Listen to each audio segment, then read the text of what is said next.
সাইয়েদনা ঈসা আলাইহিস সালাম তিনি জন্মগ্রহণ করেছেন ফিলিস্তিনের বেথেলহাম শহরে, যে শহরটিকে আরবিতে বলা হয় মাদিনাতু বাইতুলাহাম। আবার কোনো কোনো ঐতিহাসিক বলেছেন যে তিনি নাজারেত সিটিতে জন্মগ্রহণ করেছেন, যেটাকে আরবিতে বলা হয় মাদিনাতুন নাসেরা। তবে বেথেলহাম শহরের ব্যাপারেই বেশিরভাগ ঐতিহাসিক মতামত পেশ করেছেন। কিন্তু কোরআন আল কারীমে সুনির্ধারিতভাবে ওনার জন্মস্থানের কথা বলা হয়নি, বরং বলা হয়েছে বাইতুল মুকাদ্দাস থেকে একটা রিমোট এরিয়াতে, দূরবর্তী কোনো একটা জায়গায়, যেটা সারাউন্ডেড বাই ডেট ট্রিজ, খেজুর গাছ দ্বারা বেষ্টিত, এরকম কোনো একটি জায়গায় আল্লাহ নবী ঈসা আলাইহিস সালাম জন্মগ্রহণ করেছেন। আমরা ওনাকে চিনি আল্লাহ নবী ঈসা হিসেবে অথবা ঈসা রুহুল্লাহ হিসেবে, কিন্তু খ্রিস্টান সম্প্রদায় তারা ঈসা আলাইহিস সালামকে জেসাস ক্রাইস্ট বলে থাকে, যেটাকে বাংলায় যীশু খ্রিস্ট বলা হয়। কালামুল্লাহ মাজিদে ঈসা আলাইহিস সালামের অনেকগুলো নাম উল্লেখ হয়েছে। কোরআন কখনো কখনো ওনাকে অ্যাড্রেস করেছে আল মাসিহ বলে, কখনো উল্লেখ করেছে ঈসা ইবনে মারিয়াম বলে, কখনো রূহ বলে, এবং মাঝে মাঝে কালিমাতুহু বলে। আল মাসিহ বলা হয়েছে এজন্য কারণ আরবিতে মাসাহা ইয়ামসাহু মানে টাচ করা, মাসেহ করা, মেসেজ করা। ঈসা আলাইহিস সালাম মেসেজ করে দিলে কিছু অবাক ঘটনা ঘটতো, সেগুলো আমরা সামনে শুনবো। আবার কখনো বলা হয়েছে ঈসা ইবনে মারিয়াম, মারিয়ামের সন্তান ঈসা, যেহেতু ওনার পিতা ছিল না। কখনো বলা হয়েছে রূহ মানে স্পিরিট, আল্লাহ তাআলা স্পেশাল স্পিরিট এখানে দিয়েছিলেন। আবার কখনো বলা হয়েছে কালিমাতুহু, আল্লাহর বিশেষ কালিমা। তিনি পৃথিবীতে পিতা ছাড়া জন্মগ্রহণ করেছেন। আমরা জানি যে সাধারণত আমাদের প্রত্যেকের মা আছে, বাবা আছে, বাবা এবং মায়ের মাধ্যমে আমরা পৃথিবীতে এসেছি, কিন্তু তিনি পৃথিবীতে একমাত্র মানব যিনি শুধুমাত্র মায়ের গর্ভ থেকে এসেছেন, পিতার সংস্পর্শ ছাড়া। ওনার পিতা ছিল না, এবং তিনি বনী ইসরায়েলের সর্বশেষ নবী। এবং ওনার প্রতি আল্লাহ তাআলা ইনজিল কিতাব নাজিল করেছেন। আমরা জানি যে প্রসিদ্ধ 4টি আসমানি কিতাব রয়েছে, এর মধ্যে ইনজিল হচ্ছে অন্যতম, তাওরাত, জাবুর, ইনজিল এবং কোরআন। তো ওনার কাছে ইনজিল নাজিল হয়েছে, যেটাকে খ্রিস্টান কমিউনিটি এটাকে বাইবেল বলে বা গসপেল বলে থাকে। এবং তিনি হচ্ছে 5জন উলুল আজমি মিনার রসুল আছে, যারা দৃঢ় প্রত্যয়ী, খুবই দৃঢ় প্রত্যয়ের অধিকারী 5জন নবী, তাদের মধ্যে থেকে তিনি একজন। তারা হচ্ছেন নূহ আলাইহিস সালাম, ইব্রাহিম আলাইহিস সালাম, মূসা আলাইহিস সালাম এবং এই ঈসা আলাইহিস সালাম, এবং আমাদের প্রিয় নবী মুহাম্মদ রাসূলুল্লাহ সাল্লাল্লাহু আলাইহি ওয়াসাল্লাম। এবং তিনি একমাত্র নবী যিনি এখনও ইন্তেকাল করেননি, তিনি এখনও বেঁচে আছেন। আল্লাহ তাআলা বিশেষ কুদরতে ওনাকে আকাশে তুলে নিয়েছেন। তিনি একটা সময় শেষে, শেষ জামানায়, কিয়ামতের অদ্যাবধি পূর্বে, আগ মুহূর্তে পৃথিবীতে আসবেন। ইমাম মাহাদির নেতৃত্বে তিনি গোটা বিশ্বে সাম্য, শান্তি, ভালোবাসা, ইসলাম এটা প্রতিষ্ঠা করবেন, এবং স্বাভাবিকভাবে অন্যান্য নবীদের মতো তিনি পৃথিবীতে ইন্তেকাল করবেন। তার মায়ের নাম ছিল মারিয়াম, আমরা জেনেছি। এবং আমাদের প্রফেট সিরিজের জাকারিয়া আলাইহিস সালামের পর্বে আমরা মোটামুটি মারিয়াম আলাইহিস সালামের ঘটনার ব্যাপারে আলোচনা করেছিলাম। আল্লাহ তাআলা মারিয়াম আলাইহিস সালামকে গোটা বিশ্বের নারীকুলের মধ্য থেকে স্পেশালি তিনি চুজ করেছেন, তিনি তাকে পিউরিফাই করেছেন, তাকে সিলেক্ট করেছেন। এবং মারিয়াম আলাইহিস সালামের নামে কোরআনের স্বতন্ত্র একটি সূরা এসেছে। আমরা জানি কোরআনে 114টি সূরা, এর মধ্যে একজন নারীর নামে কোরআনে একটি সূরা ডেডিকেট করা হয়েছে, আর সেটা হচ্ছে সূরাতুল মারিয়াম, সেটা ঈসা আলাইহিস সালামের মায়ের নামে সূরা। কোরআনে আল্লাহ পাক তাকে সিদ্দিকা বলেছেন, সত্যবাদী নারী। এবং তিনি কুমারী হয়েও সন্তান জন্মদান করেছেন। এবং সাইয়েদনা মারিয়াম আলাইহিস সালাম এবং তার সন্তান আল্লাহ নবী ঈসা আলাইহিস সালামকে আল্লাহ তাআলা শয়তানের দুষ্টু খোঁচা থেকে হেফাজত করেছেন। কারণ ঈসা আলাইহিস সালামের নানি হান্না বিনতে ফাখুজ স্পেশালি আল্লাহ তাআলার কাছ থেকে দোয়া করে এটা চেয়ে নিয়েছিলেন। কোনো নিউবর্ন বেবি যখন পৃথিবীতে আসে, শয়তান তাকে খোঁচা দেয়, তখন বাচ্চাটা ওয়া ওয়া করে কেঁদে ওঠে। এটা ঘটেনি শুধু মারিয়াম আলাইহিস সালামের ক্ষেত্রে এবং আল্লাহ নবী ঈসা আলাইহিস সালামের ক্ষেত্রে। সম্মানিত সুধী, আল্লাহ নবী ঈসা আলাইহিস সালামের জন্মটাই একটা মিরাকেল, তার জন্মটাই একটা মুজিজা। কারণ আমরা পৃথিবীতে বাবা মায়ের মাধ্যমে এই দুনিয়ার বুকে এসেছি, কিন্তু আল্লাহ নবী ঈসা আলাইহিস সালাম পিতা ছাড়া কেবলমাত্র মায়ের মাধ্যমে দুনিয়াতে এসেছেন। কিভাবে তিনি এসেছেন, তার জন্মের ঘটনাটা কেমন ছিল, বিস্তারিতভাবে আল্লাহ তাআলা সূরা মারিয়ামে উল্লেখ করেছেন। আমরা সরাসরি কোরআনে ফিরে যাই, তাহলে আমরা বুঝতে পারবো যে কোরআন আমাদেরকে কি জানাচ্ছে। সূরা মারিয়ামে আল্লাহ তাআলা ইরশাদ করেছেন, ওয়াজকুর ফিল কিতাবি মারইয়ামা ইযিন তাবাদাত মিন আহলিহা মাকানান শারকিয়্যা। মানে হে নবী, আমাদের রাসূলকে আল্লাহ তাআলা উদ্দেশ্য করে বলছেন, হে নবী, আপনি এই কোরআনে মারিয়ামের কথা উল্লেখ করুন, যে পূর্ব দিকে, তার ফ্যামিলি থেকে পূর্ব দিকে কোনো একটা জায়গায় গিয়েছিল। ফাত্তাখাযাত মিন দুনিহিম হিজাবান, সে হয়তো গোসলের কাজে বা ব্যক্তিগত কোনো কাজে হেজাব দিয়ে চারদিকে পর্দা টাঙিয়ে কোনো একটা কাজ করছিল। ফা আরসালনা ইলাইহা রূহানা, ঠিক ওই মুহূর্তে আমি জিবরাইল আলাইহিস সালামকে পাঠালাম। নির্জন একটা এলাকা, তিনি একাকী কাজ করছিলেন। হঠাৎ আল্লাহ তাআলা তার ফেরেশতা জিবরাইল আলাইহিস সালামকে পাঠালেন। ফাতামাসসালা লাহা বাশারান সাবিয়্যা, এবং জিবরাইল আলাইহিস সালাম মানুষের আকৃতিতে তার সামনে যে উপস্থিত হলো। মারিয়াম আলাইহিস সালাম দেখে ভয় পেয়ে গেলেন। কলা, তিনি বললেন, ইন্নী আউযু বির-রহমানি মিনকা ইন কুনতা তাকিয়া, অর্থাৎ আমি তোমার ব্যাপারে আল্লাহর কাছে পানাহা চাই যদি তুমি আল্লাহকে ভয় করো। সাবধান, তুমি আমার সামনে এসো না, তুমি পুরুষ মানুষ, তুমি এখানে কি করছো, এখানে কেন এসেছো? কলা, সাইয়েদনা জিবরাইল আলাইহিস সালাম বললেন, ইন্নামা আনা রাসূলু রাব্বিকি লিআহাবা লাকি গুলামান যাকিয়া, অর্থাৎ মারিয়াম ভয় নেই, আমি সাধারণ মানুষ নই, আমি আল্লাহর ফেরেশতা, আল্লাহর পাঠানো অ্যাঞ্জেল, ফেরেশতা। আমি এসেছি তোমাকে একটা গোলামান জাকিয়া, পবিত্র সন্তান গিফট করবার জন্য। একথা শুনে তো মারিয়াম আলাইহিস সালাম আতকে উঠলেন। তিনি বললেন, ক্বালাত আন্না ইয়াকুনু লি গোলাম, আমার কি করে সন্তান হবে? ওয়ালাম ইয়ামসাসনি বাশার, কোনো মানুষ তো আমাকে, কোনো পুরুষ তো আমাকে স্পর্শ করেনি। সন্তান হতে হলে তো আগে বিয়ে করতে হবে, নারী পুরুষের দৈহিক মিলন হতে হবে, পৃথিবীর যেই ন্যাচারাল সিস্টেম, এবং সেই পদ্ধতিতে একটা সার্টেন পিরিয়ড শেষে আমার হয়তো সন্তান হবে। তো আমি তো বিয়েই করিনি, আমি তো কুমারী, এবং কোনো পুরুষ আমাকে কখনো স্পর্শ করেনি। আর ওয়ালাম আকু বাগিয়া, আমি তো ব্যভিচারিণীও নই, আমি তো এমন নষ্টা ভ্রষ্টা নারী নই যে আমি পরপুরুষের সাথে কোনো ধরনের ব্যভিচারে লিপ্ত হয়েছে কিংবা অপকর্ম করেছি, ফলে তার মাধ্যমে আমার সন্তান, আমার গর্ভে সন্তান আসবে, এটা তো সম্ভব নয়। কিভাবে হবে? কলা, জিবরাইল ইসলাম বললেন, কাযালিকি, এমনিই হবে। কলা রব্বুকি হুয়া আলাইয়া হাইয়ান, তোমার রব আমাকে এই বলে পাঠিয়ে দিয়েছে যেটা আমার পক্ষে সম্ভব, আমি আল্লাহ তাআলা চাইলেই এই মিরাকেল ঘটাতে পারি। ওলি নাজা আলাহু আয়াতান লিন্নাস, আল্লাহ তাআলা বলেন যে এটা আমি করতে চাই যাতে করে তার সন্তানকে গোটা বিশ্বের জন্য আমি একটা নিদর্শন করে রাখতে পারি। ও রাহমাতাম মিন্না, আমার পক্ষ থেকে রহমত স্বরূপ। ওয়া কানা আমরাম মাকদিয়া, আর মারিয়াম তুমি বিচলিত হয়ে লাভ নেই, এটা ডিসাইডেড, আল্লাহ তাআলার সিদ্ধান্ত হয়ে গিয়েছে। আমরাম মাকদিয়া, জাস্ট এখন এটা প্লে হবে, আল্লাহ তাআলা ডিসাইড করেছেন এমনটা ঘটাবেন এবং এমনটা ঘটবে। ফাহামালাতহু ফান্তাবাযাত বিহি মাকানান কসিয়া, এবং মুহূর্তের মধ্যেই সাইয়েদনা মারিয়াম আলাইহিস সালাম তিনি প্রেগনেন্ট হয়ে গেলেন। মুহাসসিরিন ইকরাম বলেছেন যে জিবরাইল আলাইহিস সালাম একটা ফু দিলেন, সেটা মারিয়াম আলাইহিস সালামের জামার পকেটের ভেতর দিয়ে মারিয়াম আলাইহিস সালামের গর্ভের ভেতরে টাচ করলো, এবং এটা ছিল একটা special spirit, breathed into it, Allah তাআলা স্পেশাল একটা রুহের ফুৎকার দিয়েছেন, এবং সেই রুহের ফুৎকার যখন মারিয়াম আলাইহিস সালামের গর্ভে চলে গেল, তিনি প্রেগনেন্ট হয়ে গেলেন। সুবহানাল্লাহি বিহামদি। ফান্তাবাযাত বিহি মাকানান কসিয়া, তিনি লজ্জায় এলাকার কোনো লোকের সামনে যাতে না পড়ে যান, তিনি দূরবর্তী একটা স্থানে গেলেন, এবং সেই স্থানটাই বর্তমানে বেথলহাম সিটি নামে পরিচিত, আরবিতে যেটাকে বলা হয় মাদিনাতু বাইতুল লাহাম, কারণ তিনি লজ্জা অনুভব করছিলেন। এবং ঈসা আলাইহিস সালামের জন্মটা যেহেতু মিরাকেল, ওনার এই প্রেগনেন্সি পিরিয়ডটাও মিরাকেল। সাধারণত বেবি যখন কেউ কনসিভ করে, কোনো নারী, তার 9 মাস 10 মাস একটা সময়, সার্টেন পিরিয়ড অফ টাইম তাকে এই প্রেগনেন্সি পিরিয়ডকে পার করতে হয়, তখন তার বেবি ডেলিভারি হয়। কিন্তু যেহেতু এটা ছিল আল্লাহর মিরাকেল, মুহূর্তেই তিনি গর্ভবতী হয়েছেন। একজন 9 মাসের পরিপূর্ণ প্রেগনেন্ট পিরিয়ডকে পার করেছে একজন নারীর দেহাবয়ব যেমন, দেখতে যেমন, দূর থেকে দেখলেই বোঝা যায় যে তিনি গর্ভধারিণী। মারিয়াম আলাইহিস সালামের অবস্থাটা মুহূর্তের মধ্যে আল্লাহ তাআলার এই মিরাকেলে, এই মুআজিজার মাধ্যমে এরকম হয়ে গেল। তিনি আতঙ্কিত হলেন, তিনি ভয় পেলেন, অন্য কারো সামনে যাতে তিনি পরে লজ্জিত হতে না হয়, তিনি এলাকা ছেড়ে মাকানান কসিয়া, সেই বেথলহাম সিটিতে চলে গেলেন, এবং সেখানে খেজুর বেষ্টিত একটা এলাকা ছিল। ফাজাআহাল মাখাদু ইলা জিযআইন নাখলা, তো ওনার পেইন আসলো, প্রচণ্ড ব্যথা,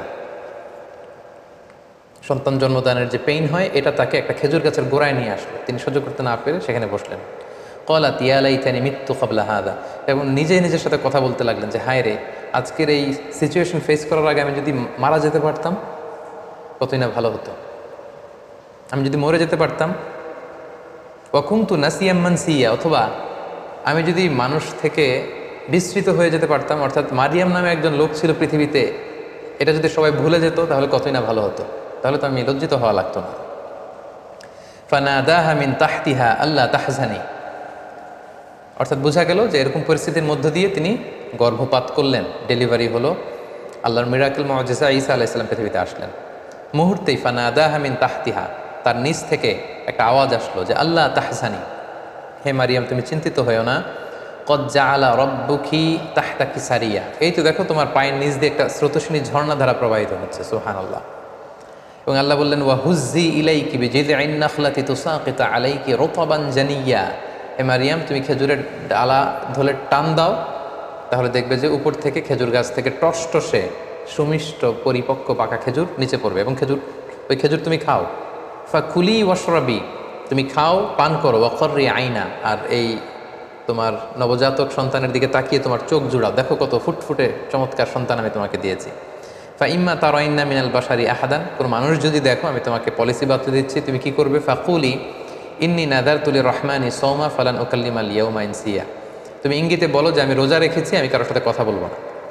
আমাদের এই শরিয়াতে রোজার সিস্টেম হচ্ছে সকাল থেকে শুরু করে সন্ধ্যা পর্যন্ত না খেয়ে থাকা, কিন্তু ওনাদের শরিয়াতে রোজার সিস্টেম ছিল সকাল থেকে সন্ধ্যা পর্যন্ত মৌনতার রোজা রাখা, মানে চুপ থাকা। সকাল থেকে সন্ধ্যা পর্যন্ত খাওয়া যাবে, পান করা যাবে, কিন্তু কথা বলা যাবে না, কথা বললে রোজা ভেঙে যাবে। তো মারিয়াম তুমি ইঙ্গিতে বলো যে তুমি রোজা রেখেছ। ফাআতাত বিহি কওমাহা তাহমিলু, অবশেষে মারিয়াম আলাইহিস সালাম কি করবেন তিনি বুঝে উঠতে পারছিলেন না। অবশেষে তিনি শিশু সন্তান ঈসা আলাইহিস সালামকে কোলে নিয়ে এলাকার লোকদের কাছে আসলেন। ক্বালু ইয়া মারইয়াম, সবাই বলল হে মারিয়াম, লাকাদ জিইতি শাইআন ফারিয়া, এ কি অঘটন তুমি ঘটালে, এটা কি করলে তুমি? তুমি সন্তান পেলে কোত্থেকে? তোমার তো বিয়ে হয়নি, কোত্থেকে তুমি বেবি পেলে? ইয়া উখতা হারুন মা কানা আবুকি ইমরাআ সাউইন ওয়া মা কানাত উম্মুকি বাগিয়া, তোমার বাবা তো ভালো লোক ছিল, তোমার মাও তো ব্যভিচারিণী ছিল না, তুমি এই কাজ কেমন করে করলে? মারিয়াম, তোমার মা ছোটবেলা তোমাকে বাইতুল মুকাদ্দাসে রেখেছে, আমরা ভেবেছি তুমি কত ভালো মেয়ে হবে, বাইতুল মুকাদ্দাসের তুমি সেবা করো, তোমাকে ভালো মেয়ে মনে করেছিলাম, তুমি কি করে এমন কাজটা করলে? ফাআশারাত ইলাই, মারিয়াম আলাইহিস সালাম এলাকার লোকদের এই প্রশ্নবাণে যখন তাকে জর্জরিত করা হচ্ছিল তিনি কোনো কথা বললেন না, তিনি শিশু সন্তানের দিকে ইঙ্গিত করলেন। ফাআশারাত ইলাই, অর্থাৎ আমি কিছু বলতে পারবো না, এই ছেলের দিকে তাকাও, ছেলেকে বলো। ফাআশারাত ইলাই, ঈসা আলাইহিস সালামের দিকে ইঙ্গিত করলেন, নোটিস করলেন।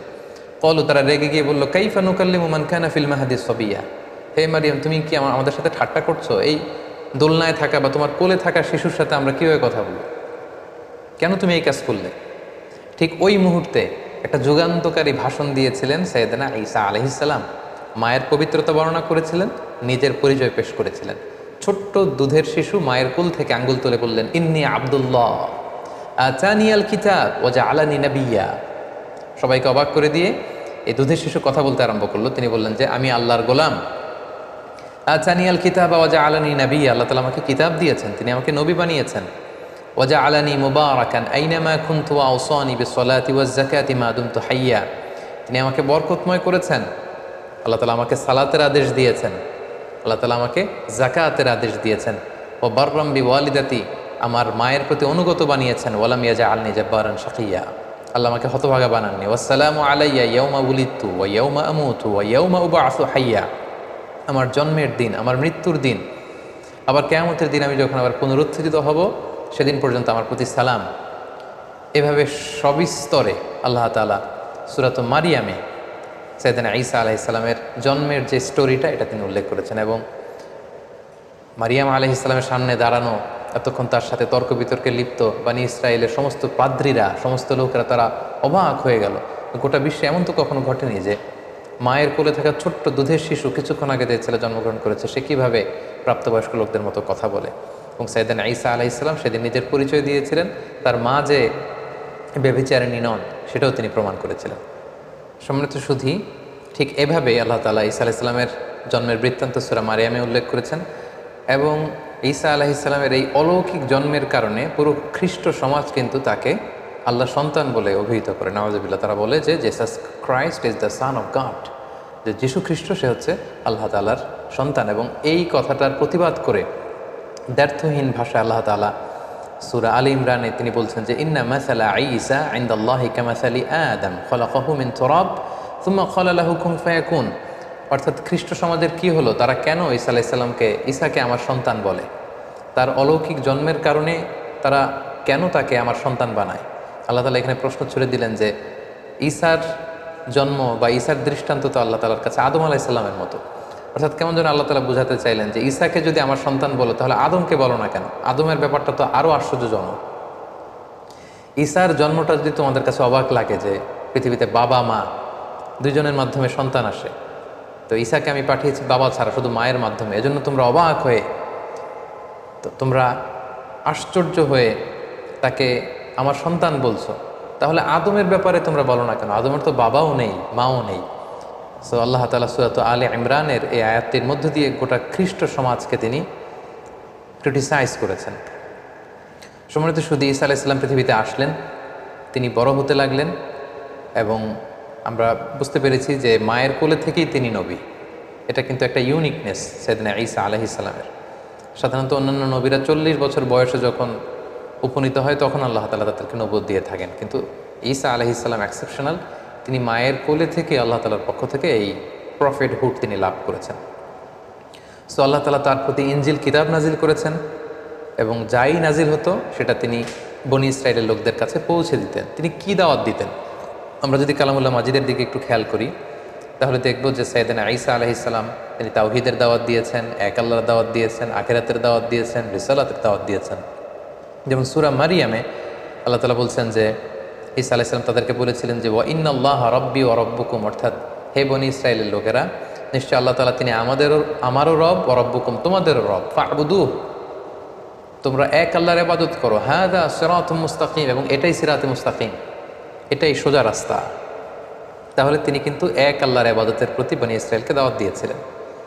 সূরা আলে ইমরানে একটি আয়াতে পাওয়া যায় যে সাইয়েদনা ঈসা আলাইহিস সালাম তিনি বলেছেন ওয়াজিতুকুম বিআয়াতিম মির রাব্বিকুম, অর্থাৎ হে আমার কওমের লোকেরা, আমি আমার রবের পক্ষ থেকে তোমাদের কাছে নিদর্শন নিয়ে এসেছি, সাইন নিয়ে এসেছি, মিরাকেল নিয়ে এসেছি। ফাত্তাকুল্লাহ, তাই তোমরা আল্লাহকে ভয় করো। ওয়া আতিউন, আর রাসূল হিসেবে আমার আনুগত্য করো। তাহলে সম্মানিত শুধু এই দুটি আয়াত থেকে আমরা বুঝলাম যে তিনি যে রাসূল এটার কথা তিনি সুস্পষ্টভাবে বলেছেন, এবং তার কাছে আল্লাহর যে বাণী আসে এগুলো যাতে তারা নিরঙ্কুশভাবে মেনে নেয় সেটার আদেশ তিনি করেছেন, এবং আল্লাহ তাআলা তিনি যে এক এবং একক সেটার দাওয়াত তিনি দিয়েছেন। এবং অন্য একটা আয়াতে আমরা দেখতে পাই যে সাইয়েদনা ঈসা আলাইহিস সালাম তিনি রাসূলুল্লাহ সাল্লাল্লাহু আলাইহি ওয়াসাল্লাম যে তারপরে নবী হয়ে আসবেন সেটা সুসংবাদ দিয়েছেন। আল্লাহ তাআলা বলছেন ওয়া ইয ক্বালা ঈসা ইবনু মারইয়াম, যখন মারিয়ামের কন্যা ঈসা বলল ইয়া বানি ইসরাঈল, হে বানি ইসরাঈল, ইন্নী রাসূলুল্লাহি ইলাইকুম, আমি তোমাদের প্রতি আল্লাহ রাসূল হয়ে প্রেরিত হয়েছি। মুসাদ্দিকাল লিমা বাইনা ইয়াদাইয়া মিনাত তাওরাত, আমার আগে যে কিতাব এসেছিল তাওরাত, আমার ভাই মুসার প্রতি আমি সেটাকে টেস্টিফাই করছি, সেটার কনফার্মেশন আমি দিচ্ছি। আমি শুধু ইনজিলের ধারক বাহক হয়েই বসে থাকিনি, বরং আমার আগের কিতাবগুলোকে আমি সত্যায়ন করছি। পাশাপাশি ওয়া মুবাশশিরাম বিরাসূল, আমি একজন রাসূলের ব্যাপারে তোমাদেরকে গ্ল্যাড টাইডিংস দিতে এসেছি, যে ব্যাপারে পৃথিবীর সব নবীরা গ্ল্যাড টাইডিংস দিয়েছেন।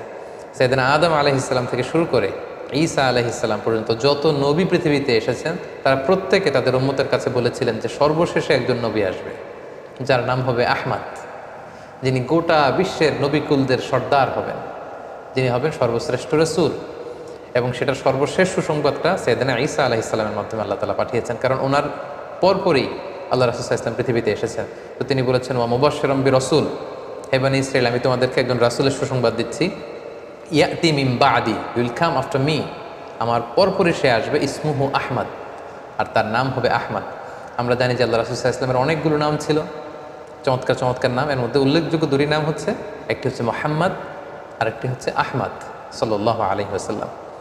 ফালাম্মা জাআহুম বিল বাইয়িনাত, এরপর নবুয়তির প্রমাণ হিসেবে বনী ইসরাইলের লোকদের কাছে আল্লাহ নবী ঈসা আলাইহিস সালাম যখন বাইয়িনাত নিয়ে আসলেন, অর্থাৎ মুআজিজা নিয়ে আসলেন, ক্বালু হাযা সিহরুম মুবিন, তারা বলল এগুলো জাদু। হে ঈসা, তুমি তো জাদুকর, তুমি অনেক বড় ম্যাজিশিয়ান, তোমার এই কথা আমরা বিশ্বাস করি না। এবং সম্মানিত শুধু আমরা তো সাইয়েদনা আদম থেকে শুরু করে অনেক নবীর ঘটনা, স্টোরি আমরা শুনেছি আমাদের এই প্রফেট সিরিজে। আমরা প্রায় দেখেছি যে নবীরা যখন মুআজিজা নিয়ে আসতো এটাকে এলাকার লোকেরা জাদু বলে উড়িয়ে দিত। তো এখন আমরা জানবো যে সাইয়েদনা ঈসা আলাইহিস সালামকে আল্লাহ তাআলা কি কি মুআজিজা দিয়েছিলেন। সম্মানিত শুধু আপনারা শুনলে অবাক হবেন যে তিনি এমন কিছু অনন্য মুআজিজা তার এলাকাবাসীদেরকে দেখিয়েছিলেন যেটা দেখে লোকজন অবাক হয়ে গিয়েছিল। তার একটি মুআজিজা ছিল, তিনি মাটি দিয়ে পাখি বানাতেন, পাখি বানিয়ে সে পাখিতে, মাটির পাখিতে ফু দিলে সেই পাখি জীবন্ত হয়ে উড়ে চলে যেত। আন্নী আখলুকু লাকুম মিনাত তিন কাহাইয়াতিত তৈরি ফাআনফুখু ফি, ফু দিতেন ফায়াকুনু তায়রাম বিইذনিল্লাহ, আল্লাহর আদেশে মাটি দিয়ে কাদা দিয়ে বানানো পাখি জীবন্ত পাখি হয়ে উড়ে চলে যেত। সুবহানাল্লাহ।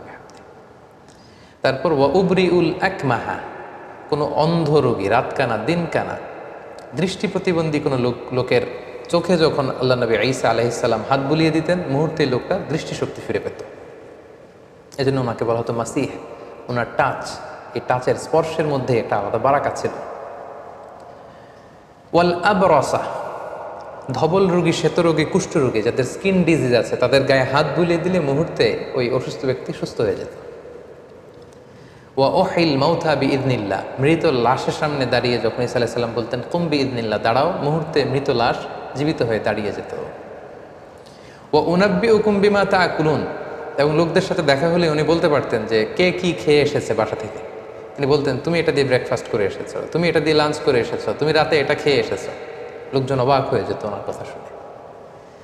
ওয়ামা তাদাখিরুনা ফি বুয়ুতিকুম, এবং তিনি বলে দিতে পারতেন কার ঘরে কি আছে, কে কার সিন্ধুকে কি জমা রেখেছে, গোপন হিডেন ট্রেজারের ভিতরে কোথায় কি আছে, উনি সব বলে দিতেন। এগুলো শুনে লোকজন অবাক হয়ে যেত, এবং যাদের হেদায়েত নসিবে ছিল তারা ঈমান এনেছিল। সম্মানিত শুধু এগুলো ছিল আল্লাহ নবী ঈসা আলাইহিস সালামের প্রতি আল্লাহ তাআলার প্রেরিত বিশেষ কিছু মিরাকেল, মুজিজা। এবং আমরা জানি নবীদেরকে নবুতির প্রমাণ হিসেবে আল্লাহ মুজিজা দিয়ে থাকেন, এবং যে সময়ে যে জিনিসের প্রচার প্রসার ও এলাকায় প্রসিদ্ধি বেশি, আল্লাহ ওই মুজিজা দিয়েছেন। যেমন রাসূল সাল্লাল্লাহু আলাইহি ওয়াসাল্লামের সময়ে আরবি সাহিত্যের খুব উৎকর্ষতা সাধিত হয়েছিল, ফলে কোরআনকে আল্লাহ এমন উন্নত মানের লিটারেচার করে, সাহিত্য মানে সমৃদ্ধ করে আল্লাহ পাঠিয়েছেন, ফলে আরবের বড় বড় সাহিত্যিকরা অবাক হয়েছে যে লাইসা হাযা মিন কালামিল বাশার, কোনো মানুষের কথা এটা হতে পারে না, তারা স্বীকার করেছে। মুসা আলাইহিস সালামের সময় জাদুবিদ্যার প্রসার ছিল, ফলে মুসা আলাইহিস সালামকে এমন লাঠি দিয়েছেন, এটা দিয়ে এটা সাপ হয়ে যেত, এটা সাগরে রাখলে রাস্তা হয়ে যেত। লোকজন অবাক হয়ে গিয়েছে।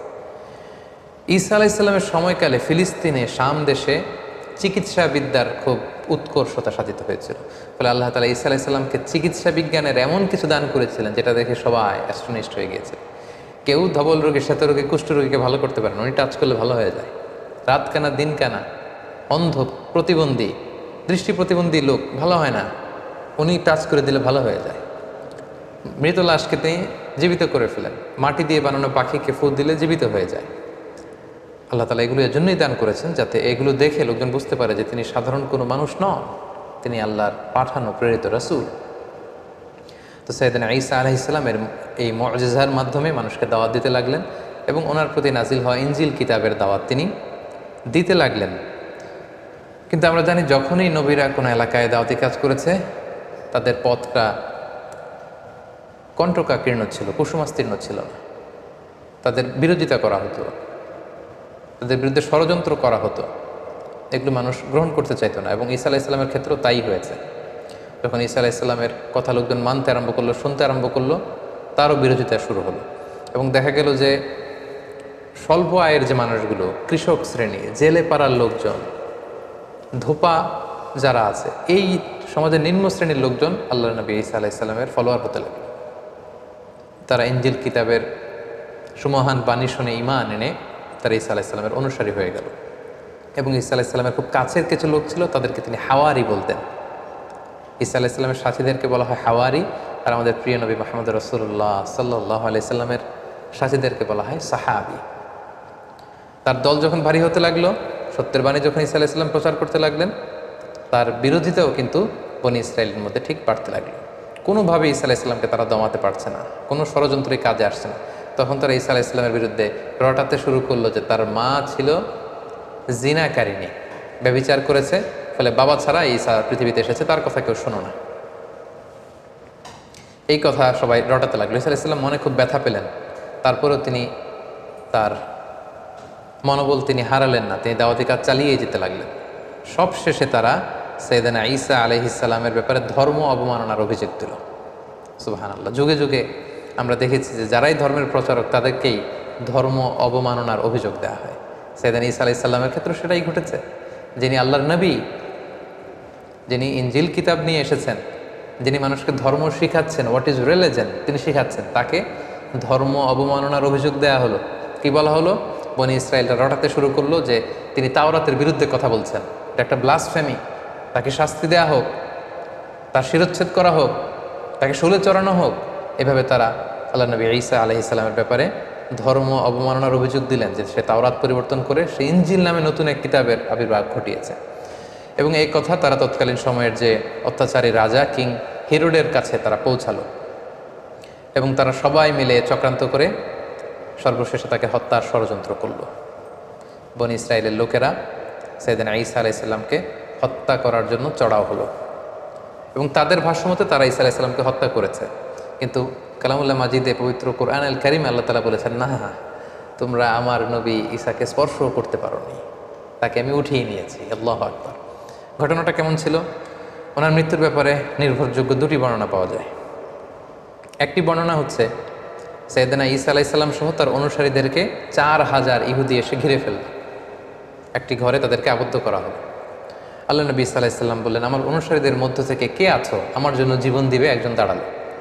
নবী ঈসা আলাইহিসসালাম তাকে তার পাগড়ি পরিয়ে দিলেন, তার জামা খুলে পরিয়ে দিলেন, বললেন যাও। সেই লোক আল্লাহর নামে সামনে আগালো এবং তার চেহারাকে আল্লাহ ঈসা আলাইহিসসালামের চেহারা করে দিলেন। ইহুদিরা যখন তাকে পেল সবাই মনে করলো এইটাই ঈসা, তারা তাকে হত্যা করলো। আর মুহূর্তে আল্লাহ তাআলা ঈসা আলাইহিসসালামকে আকাশে তুলে নিলেন, রাফাআহুল্লাহু ইলাইহি। ফলে ইহুদিদের মতে তারা ঈসা আলাইহিসসালামকে হত্যা করেছে, আসলে হত্যা করতে পারেনি। ঐতিহাসিকভাবে দ্বিতীয় যে বর্ণনাটি পাওয়া যায় সেটা হচ্ছে তারা ঈসা আলাইহিসসালামকে হত্যার ষড়যন্ত্র করে তাকে ধাওয়া করলো। আল্লাহ নবী ঈসা আলাইহিসসালাম একটি ঘরে আবদ্ধ হলেন, তারা চারদিকে ঘিরে রাখলো নবী ঈসা আলাইহিসসালামকে হত্যার জন্য। ঈসা আলাইহিসসালামও বেরোন না, তারা নবীকে হত্যাও করতে পারে না। সবশেষে তারা তাদের মধ্যে থেকে সবচেয়ে পাপী পাষণ্ড এক লোককে অ্যাসাইন করলো যে যাও তুমি যে দেখো তো ঈসা কী করে ভিতরে। তাদের এই লোককে তারা ভেতরে পাঠালো, এই ঘরের ভেতরে দেয়াল টপকিয়ে। মুহূর্তের মধ্যে আল্লাহ তাআলা ঈসা আলাইহিসসালামকে আকাশে তুলে নিলেন এবং তাদের লোকটাকে ঈসা আলাইহিসসালামের চেহারায় রূপান্তরিত করে দিলেন, তার ফেসটাকে আল্লাহ তাআলা ঈসার চেহারা বানিয়ে দিলেন। ঈসা আলাইহিসসালামকে আকাশে তুলে নিলেন। এখন দীর্ঘ সময় হয়ে যায়, তাদের লোকটাও ফিরে না। তারা ভাবলো ঘটনা কি হয়েছে আমাদের পাঠানো লোকটার? দেখি তো ভিতরে ঢুকেই দেখেই তো ঈসা দাঁড়িয়ে আছে। আসলে এটা কিন্তু ঈসা ছিল না, এটা ছিল তাদের পাঠানো, তাদের প্রেরিত সেই লোক। তার ওই লোকটাকেই হত্যা করলো। ঈসা আলাইহিসসালাম মনে করে একেই শুলে চড়ালো, একেই হত্যা করলো। কিন্তু হত্যার পরে তাদের মধ্যে কয়েক দল হয়ে গেল, কেউ বললো এটা ঈসা, কেউ বলে ঈসা না। কারণ তার আল্লাহ তাআলা শুধু তাদের পাঠানো লোকটার চেহারাটাকে ঈসা আলাইহিসসালামের মতো করেছিল, কিন্তু ওই লোকটার জামা কাপড়, হাত, দেহের অন্যান্য অঙ্গ প্রত্যঙ্গ কিন্তু ওই লোকের মতোই ছিল। ফলে তারা শঙ্কায় পড়ে, একটা সংশয়ে পড়ে গেল যে আসলেই কি আমরা হত্যা করেছি। এ ব্যাপারে আল্লাহ তাআলা খুব সুস্পষ্ট সূরাতুন নিসার ভেতরে উল্লেখ করেছেন যে ওয়াকাউলিহিম, ইহুদিরা বলে থাকে ইন্না কাতালনাল মাসীহ ঈসা ইবনে মারইয়াম, আমরা মারিয়ামের সন্তান ঈসাকে হত্যা করেছি, এটা তারা ক্লেইম করে থাকে। কিন্তু আল্লাহ বললেন ওয়ামা কাতালু, তারা আমার নবী ঈসাকে হত্যা করতে পারেনি। ওয়ামা সলাবু, তাকে শুলেও চড়াতে পারেনি। ওয়ালাকিন শুব্বিহা লাহুম, এই পুরো বিষয়টাই তাদের কাছে অস্পষ্ট আমি করে দিয়েছি। আমি আল্লাহ এমন এক মেকানিজম এখানে ঘটিয়ে দিয়েছে, এমন ঘটনা ঘটিয়ে দিয়েছে যার ফলে পুরো ইহুদি সমাজ তারা এখানে সন্দেহে পড়ে গিয়েছে। আল্লাহ বলেন ওয়ামা কাতালুহু ইয়াকিনা, তারা আমার নবী নিশ্চিতভাবে ঈসাকে হত্যা করতে পারেনি। বাল রাফাআহুল্লাহু ইলাইহি, আল্লাহ তাআলা বলেন যে আমি আমার নিজের কাছে আমার নবী ঈসাকে উঠিয়ে নিয়েছি। সম্মানিত শুধু এই হচ্ছে ঈসা আলাইহিস সালামের এই পৃথিবীতে ওনার জীবদ্দশায় সর্বশেষ ঘটনা। কোরআন আমাদেরকে এটা কনফার্ম করেছে যে ইহুদিরা তাকে হত্যাও করতে পারেনি, ক্রুশেও চড়াতে পারেনি, বরং আল্লাহ তাআলা ঈসা আলাইহিস সালামকে উঠিয়ে নিয়েছেন। এবং প্রিয় নবী মুহাম্মদ রাসূলুল্লাহ সাল্লাল্লাহু আলাইহি সাল্লাম আমাদেরকে জানিয়েছেন যে ঈসা আলাইহিস সালাম তিনি ইন্তেকাল করেননি, তিনি একমাত্র নবী যিনি জীবিত আছেন, তিনি আকাশে আছেন এবং শেষ জামানায় তিনি পৃথিবীতে আবার নেমে আসবেন। সহিহ মুসলিমের একটা বর্ণনায় জানা যায় আল্লাহর হাবিব সাল্লাল্লাহু আলাইহি ওয়াসাল্লাম বলেন যে অবশ্যই কিয়ামতের আগে এমন একটা সময় আসবে যখন ঈসা আলাইহিস সালাম আসবেন কিভাবে হাকামান মুকসিতা, তিনি ন্যায়পরায়ণ শাসক হয়ে আবির্ভূত হবেন। ফায়াকসুরুস সলিব, তিনি যত ক্রুশ, ইংরেজিতে যেটাকে ক্রস বলে, খ্রিস্টানদের একটা রিলিজিয়াস আইকনিক ব্যাপার, এই যত ক্রুশ আছে এই ক্রুশকে তিনি ভেঙে ফেলবেন। ওয়ায়াকতুলুল খিনজির, তিনি শূকর হত্যা করবেন। ওয়াদাউল জিজিয়া, জিজিয়া ট্যাক্সের সিস্টেম তিনি উঠাবেন। ওয়াফিদুল মাল, গোটা বিশ্বে সম্পদের তারল্য ছড়িয়ে পড়বে, গোটা বিশ্বে তিনি সাম্য, শান্তি, ভ্রাতৃত্ব, ইসলামকে তিনি প্রতিষ্ঠা করবেন। এবং সহিহ মুসলিমের আরেকটি বর্ণনায় নাওয়াস ইবনে সামআনের রাদিয়াল্লাহু তাআলা আনহুর বর্ণিত হাদিস, যেখানে রাসূল ইসলাম দাজ্জালকে নিয়ে বিস্তর আলোচনা করেছেন, সেখানে তিনি বলেছেন যে এই দাজ্জাল যখন পৃথিবীতে ফিতনা ছড়াবে ঠিক তখনই আল্লাহ নবী ঈসা আলাইহিস সালাম এই পৃথিবীতে আগমন করবেন। কোথায়? দামেস্কের, সিরিয়ার রাজধানী দামেস্কের একটা মসজিদে তিনি আসবেন। আমরা জানি যে দামেস্ক শহর এখনও আছে, ইংরেজিতে ড্যামাস্কাস বলে। এই দামেস্ক শহরের একটা আইন্দাল মানারাতিল বাইদা, একটা মসজিদের সাদা মিনারার পাশে তিনি ফেরেশতার পাখায় ভর করে শাঁ করে জামিনে নেমে আসবেন। আসার সাথে সাথেই তখন মুসলিম কমান্ডার যে থাকবে ঈসা আলাইসাল্লামকে বলবেন যে আপনি ইমামতি করুন। ঈসা আলাইসাল্লাম বলবেন না, আল্লাহ তাআলা এই উম্মাতের যে সম্মান দিয়েছে সে কারণে তুমি ইমামতি করবে, কারণ আমি নেতা হয়ে আসিনি, তোমাদের মধ্যে থেকেই নেতা হবে। তিনি ইমামতি করবেন। এরপর ঈসা আলাইসাল্লাম দাজ্জালকে খুঁজতে শুরু করবেন। ইহুদিরা দাজ্জালের মিত্র হবে। ঈসা আলাইসাল্লামের শ্বাস প্রশ্বাস যে কাফেরের গায়ে লাগবে সেই মারা যাবে। এবং ফিলিস্তিনে এখনও একটা জায়গা আছে, জায়গাটার নাম বাবুল লুদ। হাদিসে এই শব্দটাই বলা হয়েছে, বাবুল লুদ, এবং এখনও ওই জায়গাটা বাবুল লুদ নামেই পরিচিত। ঠিক ওই জায়গায় আল্লাহ নবী ঈসা আলাইসাল্লাম দাজ্জালকে হত্যা করবেন।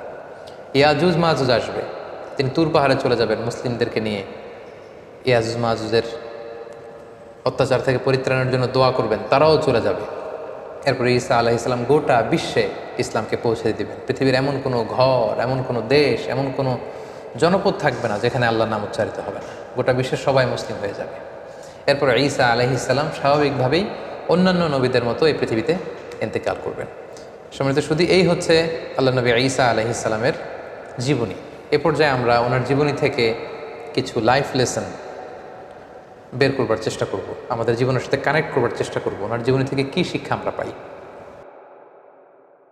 প্রথম যে শিক্ষাটা আমরা পাই সেটা হচ্ছে আল্লাহ তাআলার জন্য কোনো কিছুই অসম্ভব নয়। আমরা জানি যে বাবা মায়ের মাধ্যমে পৃথিবীতে সন্তান আসে, কিন্তু ঈসা আলাইহিস সালাম বাবা ছাড়া মায়ের গর্ভে তিনি এসেছেন এবং মায়ের মাধ্যমে পৃথিবীতে তিনি জন্ম লাভ করেছেন। এবং আল্লাহ তাআলা এই যে এস্টাবলিশড ল অফ নেচার, এটাকে তিনি ব্রেক করে দিয়েছেন। আল্লাহ তাআলা চাইলে এটা পারেন। বাবা ছাড়া পৃথিবীতে তিনি আল্লাহ নবী ঈসা আলাইহিস সালামকে পাঠিয়েছেন। এটা থেকে আমরা বুঝলাম যে আল্লাহর কাছে কোনো কিছু অসম্ভব নয়। নাথিং ইজ ইম্পসিবল টু আল্লাহ। সব কিছু সম্ভব, তিনি চাইলে সব করতে পারেন। এটা আমরা জানতে পারলাম। 2 নম্বর যে শিক্ষাটা আমরা পাই সেটা হচ্ছে গর্ভবতী নারী যারা আছে বা বাচ্চা ডেলিভারি দেওয়ার পরে তাদের জন্য খেজুর কিন্তু একটা উপাদেয় খাবার হতে পারে, যেটা আমরা মারিয়াম আলাইহিস সালামের ক্ষেত্রে দেখেছি। আল্লাহ বলেছেন যে ফাহুজ্জি ইলাইকি বিজিজইন নাখলাতি তুসাকিত আলাইকা রুতাবান জানিয়া, হে মারিয়াম তুমি খেজুরের ডাল ধরে টান দাও, টসটসে পাকা খেজুর পড়বে, সেটা খাও। মারিয়াম আলাইহিস সালাম কিন্তু খেজুর খেয়ে তখন এনার্জি পেয়েছিলেন। সো গর্ভবতী নারী কিংবা সন্তান জন্মদানের পরে একজন মায়ের জন্য খেজুর একটা চমৎকার খাবার হতে পারে, কারণ এটার মধ্যে ভিটামিন B6 আছে, এটার মধ্যে কপার আছে, এটার মধ্যে অনেক ধরনের উপাদান আছে। বিশেষ করে খেজুর হচ্ছে ফুল অফ ফাইবার সমৃদ্ধ একটা খাবার, যেটা আপনার এনার্জিকে বুস্ট করবে। সো গর্ভবতী এবং সন্তান জন্মদানের পরে নারীদের জন্য খেজুর একটা চমৎকার খাবার, যেটা কোরআনিক গাইডেন্স থেকে আমরা পাই। 3 নম্বর যে ব্যাপারটি আমরা জানতে পারি যে মারিয়াম আলাইহিস সালামের সন্তান জন্মদানটা এমন একটা সময় হয়েছিল যখন খেজুর পেকে পেকে পড়ে। কোরআনের আয়াত থেকে বোঝা যায় যে হে মারিয়াম তুমি খেজুরের ডাল ধরে টান দাও, খেজুর পড়বে। এবং আমরা জানি খেজুর পাকে হচ্ছে গ্রীষ্মকালে। কিন্তু আমরা যদি বর্তমান খ্রিস্টান কমিউনিটির এক্সমাস ডে, যেটাকে ওরা বলে ক্রিসমাস ডে, মেরি ক্রিসমাস বা ক্রিসমাস ডে তারা পালন করে থাকে প্রচণ্ড শীতে, অর্থাৎ 25শে ডিসেম্বর।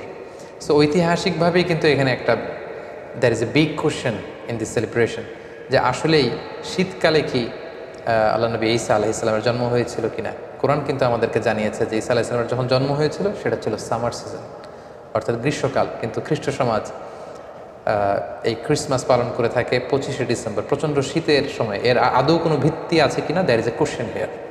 আমরা এখানে কোয়েশ্চেন মার্ক রেখেই সামনে চলে যেতে চাই। আমরা 4 নম্বরে যেটা সাইয়েদনা ঈসা আলাইহিস সালামের জীবনী থেকে শিখলাম সেটা হচ্ছে আল্লাহর নবীরা নিজেকে নবী বলে পরিচয় দেওয়ার আগে তারা নিজেদেরকে আব্দুল্লাহ বা আল্লাহর বান্দা বলে পরিচয় দিতে বেশি স্বাচ্ছন্দ্য বোধ করতেন। যার প্রমাণ আল্লাহ নবী ঈসা আলাইহিস সালাম মায়ের কোলে সর্বপ্রথম নিজের পরিচয় দিয়েছেন এই বলে যে ইন্নী আব্দুল্লাহ, আমি আল্লাহর গোলাম। আগে বলেছেন গোলাম বা দাস, তারপরে তিনি বলেছেন আতানিয়াল কিতাব, আল্লাহ তিনি আমাকে কিতাব দিয়েছেন, ইনজিল কিতাব। ওয়াজআলানি নাবিয়্যা, তিনি আমাকে নবীও বানিয়েছেন। তাহলে নবী পৃথিবীতে সবচাইতে শ্রেষ্ঠ যারা, তারা নিজেদেরকে আল্লাহর দাস, আল্লাহর গোলাম বলতে স্বাচ্ছন্দ্য বোধ করতেন। এবং আল্লাহ রাসূল সাল্লাল্লাহু আলাইহি ওয়াসাল্লাম তিনিও নিজেকে সবসময় আব্দুল্লাহ বা আল্লাহর গোলাম বলে পরিচয় দিতেন। সো আমরা অহংকার করার কোনো সুযোগ কোনো বিশ্বাসীর নেই, বরং বিশ্বাসীরা সবসময় নিজেদেরকে দাস হিসেবে পরিচয় দেয়। আমরা সবাই হচ্ছি কুল্লুনা ইবাদুল্লাহ, আমরা আল্লাহর গোলাম।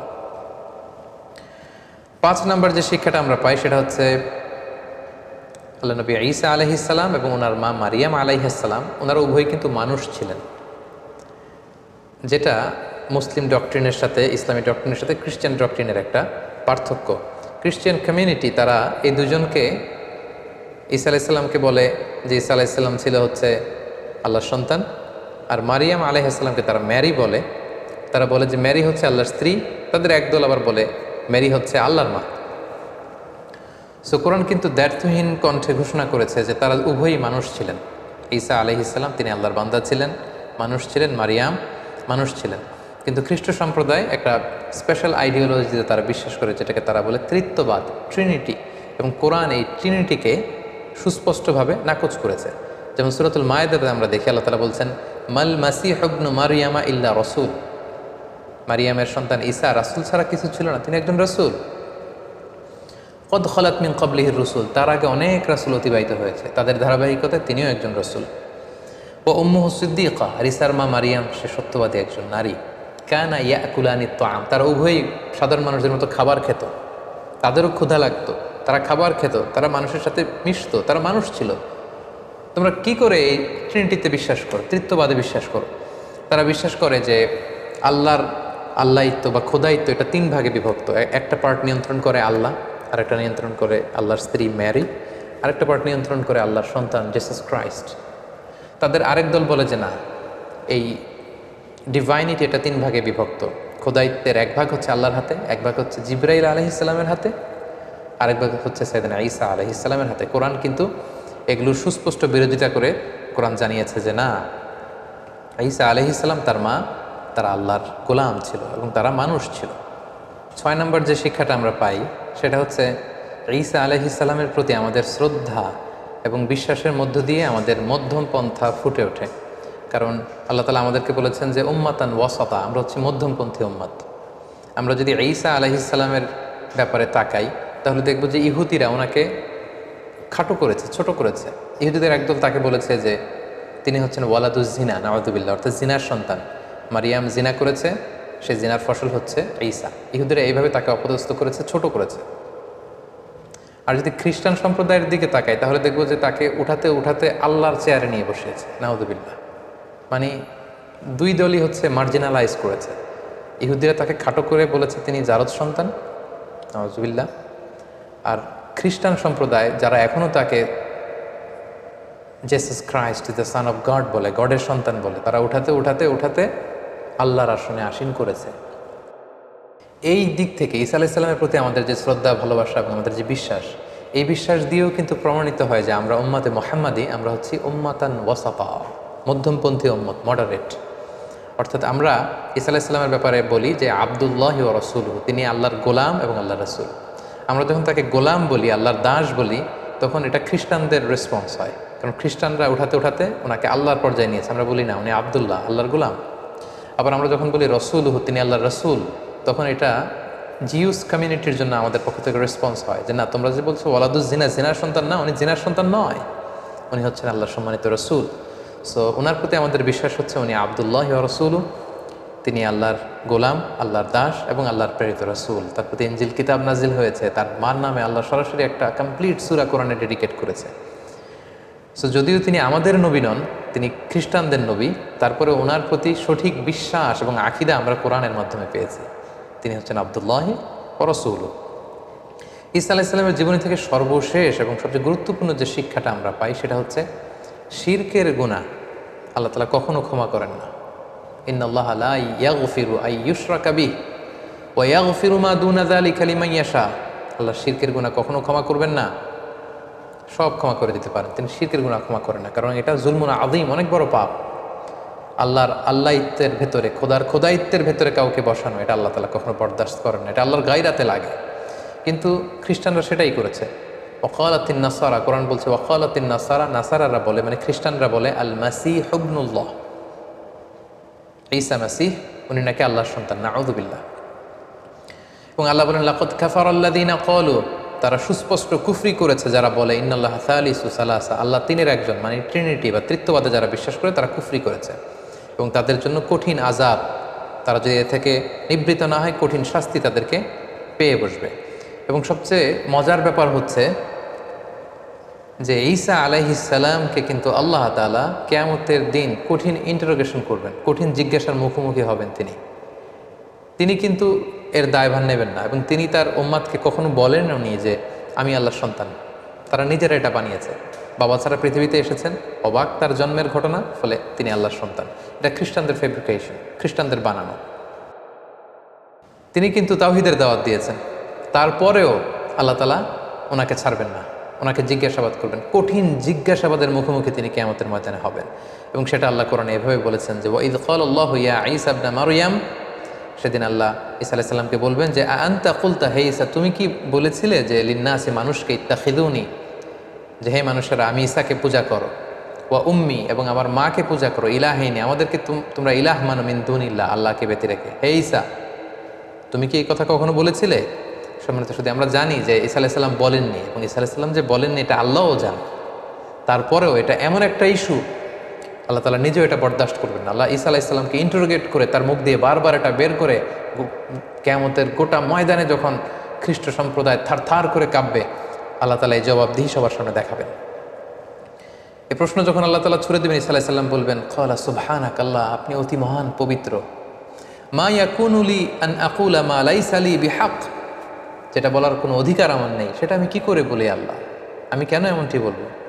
ইন কুনতু কুলতু, আর যদি আমি এমনটি বলেই থাকতাম দুনিয়াতে, ফাকাদ আলিমতা, তাহলে আপনি তো সেটা জানতেন।